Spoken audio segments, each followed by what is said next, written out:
누가복음 20장 1절에서 18절까지 말씀을 살펴보도록 하겠습니다.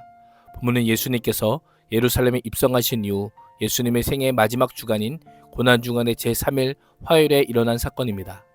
예수님께서 성전에 청결하게 하시자 신적 권위를 사유한 종교 지도자들이 무슨 권위로 그런 일을 하느냐고 묻자 예수님께서는 세례요한의 권위의 출처와 포도원 농부의 비유를 통해 자신을 드러내십니다. 1절에서 8절은 종교 지도자들과의 권위 논쟁입니다. 예수님께서 성전을 청결하게 하신 직후 백성들을 가르치고 복음을 전하기 위해 성전에 다시 찾으셨습니다. 분개한 종교 지도자들은 예수님을 죽일 방도를 고심합니다. 대제사장들과 서기관들과 장로들의 대표들이 예수님을 찾아옵니다. 이들은 유대인의 최고 의결기관인 산헤드린을 구성하는 3대 집단의 대표입니다. 예수님의 성전 정화 사건 이후 예수님의 행동에 분노하며 산헤드린을 소집하였지만 예수님이 어떻게 해야 하는지 결정할 수 없었던 것 같습니다. 그들은 대표단을 파견하여 예수님께 질문하고 답하는 과정에서 반역적이거나 신성모독적인 발언을 듣기를 기대했을 것입니다.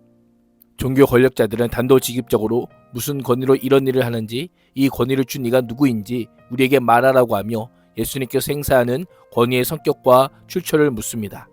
예수님의 권위가 자신들의 권위와는 다르며 산헤드린이나 로마 정부에서 허락된 권위가 아닌 불법적인 권위로 규정하고자 합니다. 당시 성전에서 가르칠 수 있는 사람은 특별히 제한되어 있었습니다. 산헤드린은 성전 관리와 예배의식을 집행하는 공인된 직책을 가진 사람을 파송하였고 오직 그들에 의해서만 가르침이 이루어졌습니다. 그런데 예수님은 당시 어떤 공인된 직책도 없으면서 성전에서 가르치셨던 것입니다. 공의 입장에서 예수님께 이런 질문을 하는 것은 어쩌면 당연한 것입니다. 1절에 가까이 와서라고 하는 표현은 위에 서다, 습격하다, 공격하다라고 하는 의미입니다. 예수님을 향한 적대적 감정을 가지고 매우 공격적인 태도로 무례한 모습으로 다가왔던 것입니다.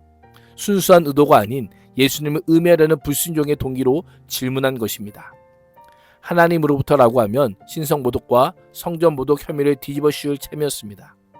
예수님은 유대인 종교 지도자들의 질문에 질문으로 대응하십니다.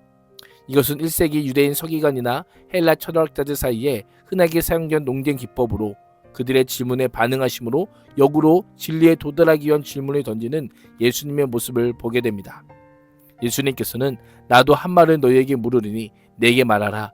요한의 세례가 하늘로서냐 사람에게로서냐라고 물으십니다.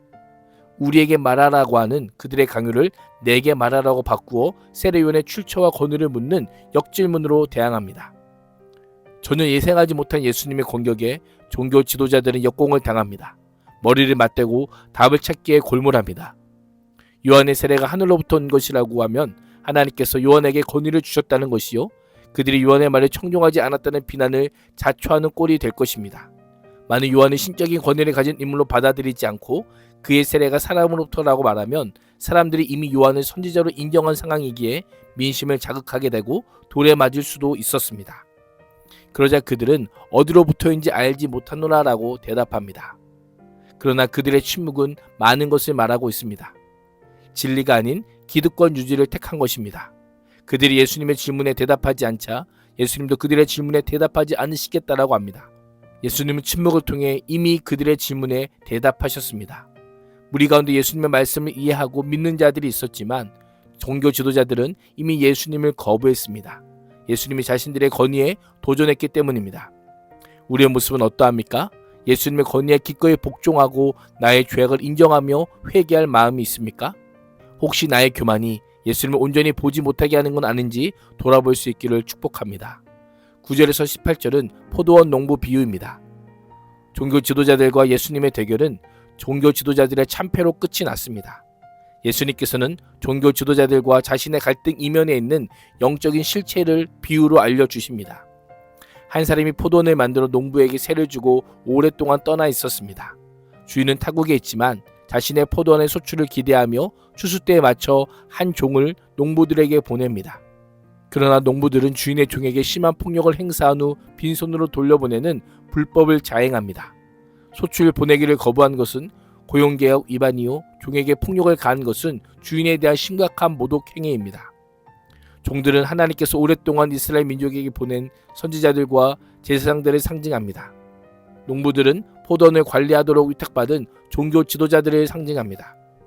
이스라엘 역사에서 하나님의 선지자들의 거절한 반역의 역사는 끊이지 않았습니다. 그 결과 이스라엘은 패망했습니다.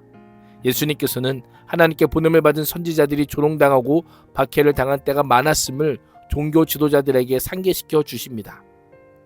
이에 포도원 주인은 다른 종을 보내지만 농부들은 그 종도 때리고 모욕하고 빈손으로 돌려보냅니다. 주인은 농부들의 악행에 곳곳마다 특단의 조치를 취합니다. 이번에는 자신의 아들을 보내는 것입니다. 종이 주인의 뜻을 전하는 대리자라면 아들은 상속자로 주인이나 다름없는 법적 지위와 권위를 갖는 자입니다. 아들만큼은 정당한 예의와 존경의 태도를 갖추고 대할 것을 기대했던 것입니다. 그러나 농부들은 불의를 회복할 마지막 기회를 무심히 외면합니다. 주인의 상속자인 아들을 죽이고 포도원을 차지하자라고 합니다. 인류의 반역의 절정은 하나님의 아들 예수 그리스도 살해입니다. 예수님께서는 비유를 통해 자신의 죽음을 예고합니다. 아들만이 영접할 것이라는 하나님의 기대도 예수님의 죽음으로 물거품이 될 것임을 알려주고 계신 것입니다. 예수님께서는 무리에게 주인이 그 악한 소작농들을 어떻게 하겠느냐고 물으신과 동시에 자명한 답을 내놓으십니다. 아들까지 죽인 자들을 가만히 둘 사람은 없기에 주인이 돌아와 악한 농부들을 진멸하고 포도원을 다른 사람들에게 줄 것이다 라고 말씀합니다. 그러나 무리는 강력하게 부정하는 의외의 반응을 보입니다. 예수님께서 시편 118편 22절을 인용함으로 그 의미를 무리에게 물으십니다. 아들의 죽음과 그것을 초래한 종교지도자들의 심판은 불가피함을 알려줍니다. 아들의 죽음으로 끝나지 않고 심판의 주체가 될 것이고 그로 말미암아 새로운 포도원, 새 이스라엘이 세워질 것임을 알려줍니다. 하나님께서는 아들을 살리셔서 새 성전의 모퉁이돌처럼 하나님 나라의 왕으로 회복하실 것이고 이스라엘은 영원한 파멸에 이를 것입니다. 오늘 하루도 지금은 자비와 용서를 베풀고 계시지만 나중에는 심판주가 되실 것이라고 약속하신 주님의 말씀을 믿음으로 받아들이는 복된 하루가 될 수 있기를 축복합니다. 기도하겠습니다. 하나님, 하나님의 권위를 부정할 뿐 아니라 구원의 기회마저 거부하고 마지막 사랑의 손길도 거부한 종교 지도자들의 어리석은 자리에 서지 않도록 날마다 말씀과 기도로 깨어있게 하여 주옵소서. 예수님의 이름으로 기도합니다. 아멘.